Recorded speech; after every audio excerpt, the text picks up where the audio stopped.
السلام عليكم ورحمة الله وبركاته. نحمده ونصلي على رسوله الكريم، أما بعد. قال الله تبارك وتعالى في القرآن المجيد والفرقان الحميد: فأعوذ بالله من الشيطان الرجيم، بسم الله الرحمن الرحيم. إن الله يحب التوابين ويحب المتطهرين. صدق الله العظيم. قال النبي صلى الله عليه وسلم: الطہور شطر الایمان، اور کما قال النبی علیہ الصلاۃ والسلام.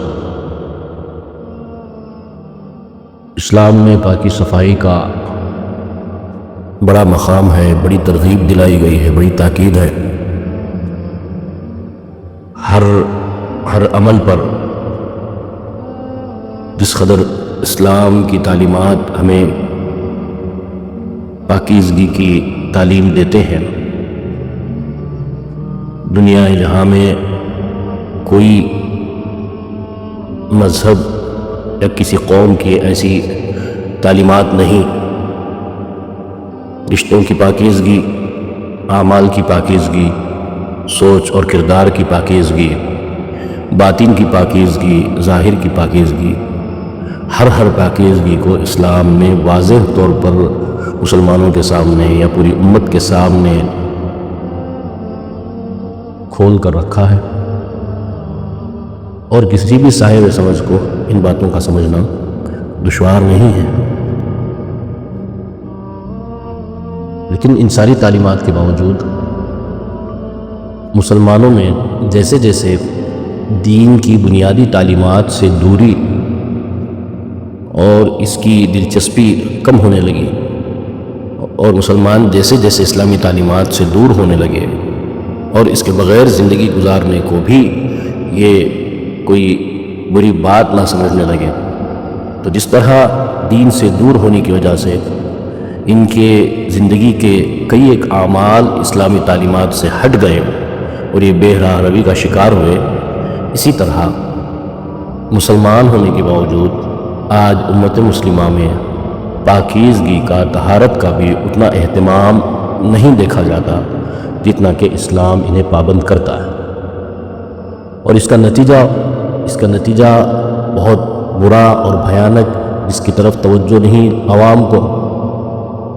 بالخصوص آج میں پیشاب میں بے احتیاطی کے تعلق سے آپ حضرات کو متوجہ کرنا چاہتا ہوں کہ پیشاب کی کراہت، اس کی گندگی اور اس کے نجس ہونے کو کس قدر اسلام نے شدت سے اس کی ناپاکی کو بیان کیا ہے.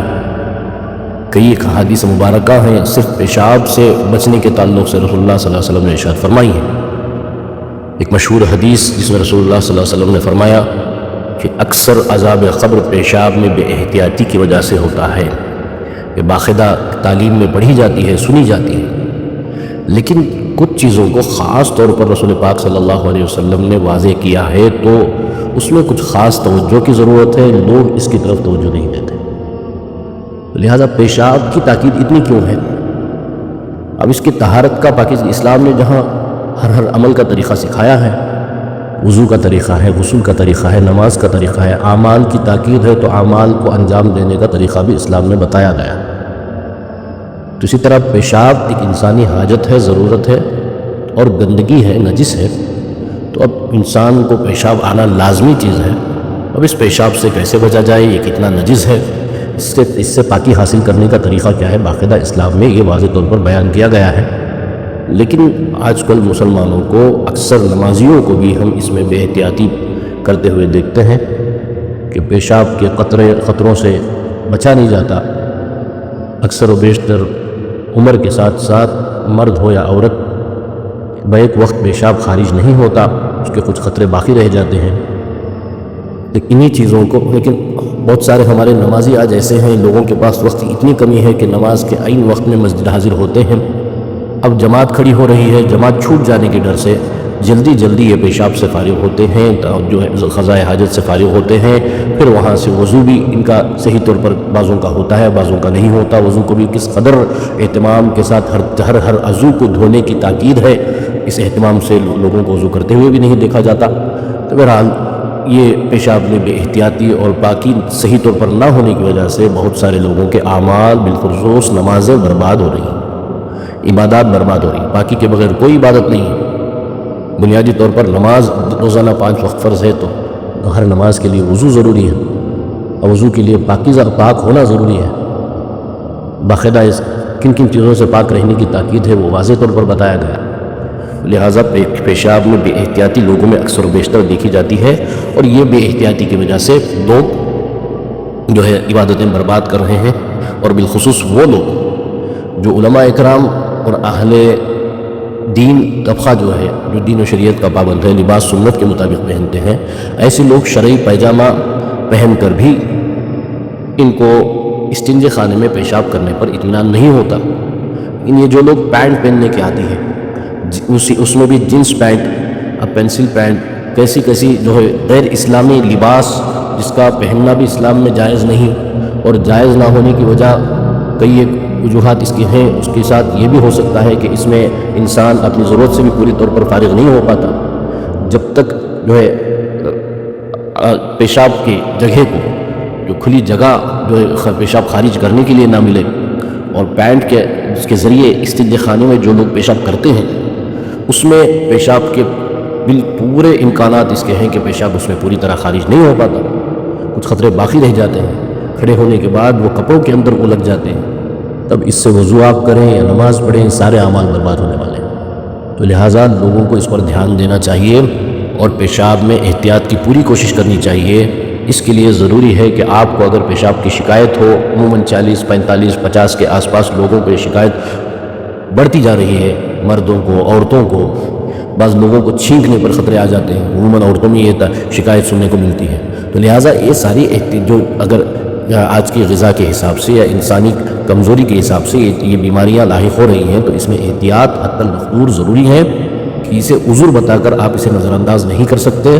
پیشاب کے لیے باقاعدہ آپ کو کچھ وقت لگانا ہوگا، 5 منٹ لگیں، 10 منٹ لگیں، اس کے لیے ضروری ہے کہ نماز کے لیے آپ وقت سے پہلے آئیں، اور پوری طرح اطمینان کے ساتھ بیت الخلاء میں آپ پیشاب کریں، استنجے خانے میں، ٹوائلٹ میں پیشاب نہ کریں۔ باتھ روم جائیں، وہاں پوری طرح لباس اتار کر، جس طرح قضائے حاجت کے لیے لباس اتار کر جو ہے ضرورت سے فارغ ہوتے ہیں، اسی طرح پیشاب کو بھی لباس اتار کر، کیونکہ آپ کی پینٹ ہے یا جیسی بھی ہے تنگ لباس ہے، تو اس میں پیشاب کے خطرے کے گرنے کا احتمال نہ ہو، اور آپ اطمینان سے فارغ ہوں۔ جب تک آپ کو اندیشہ ہے آپ بیٹھیں، پوری طرح فارغ ہو جائیں، پھر طہارت لیں۔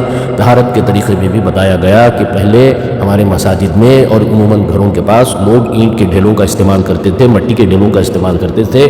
وہ کوئی غربت کی وجہ سے مجبوری میں اینٹ کے ڈھیلوں کا استعمال نہیں ہوتا تھا، بلکہ اسلام کی میں پاکیزگی، پیشاب سے پاکیزگی کی جو تاکید ہے، اس میں یہ چیزیں بتائی گئی ہیں کہ پہلے اینٹ کے ڈھیلے سے جو ہے آدمی فارغ ہو جائے۔ اب اینٹ کے ڈھیلوں کا زمانہ نہیں رہا، مٹی گھروں میں نہیں ملتی، آنگن والے گھر نہیں ہیں، تو مٹی آدمی کہاں سے لائے؟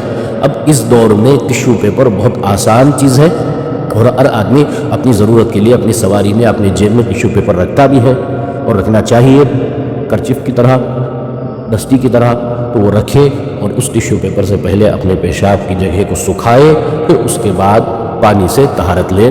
یہ صحیح طریقہ ہوگا۔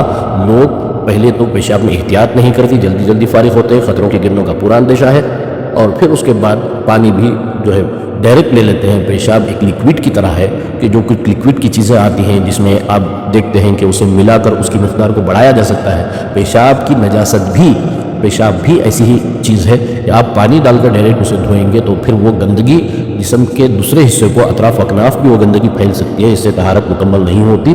اس کے لیے ضروری ہے کہ جتنا پیشاب جس پیشاب کے مقام پر لگا ہے، پہلے اسے ٹشو پیپر سے سکھا دیں، پاک کر دیں، سوکھ جائے وہ پیپر جذب کر لے، اس کے بعد پھر آپ پانی لیں گے تو آپ کی طہارت صحیح ہوگی۔ یہ اکثر و بیشتر لوگ طہارت میں، استنجے میں جو ہے بہت بڑی بے احتیاطی کرتے دیکھے جا رہے ہیں، اس لیے اس بات کو بیان کرنا ضروری سمجھا گیا۔ اللہ تعالی ہم سب کو صحیح طور پر پاکیزگی کا اہتمام کرنے کی اللہ توفیق عطا فرمائے، اور ہمارے اعمال کو قبول فرمائے۔ السلام علیکم ورحمۃ اللہ وبرکاتہ۔ Like, comment, share and subscribe for latest updates.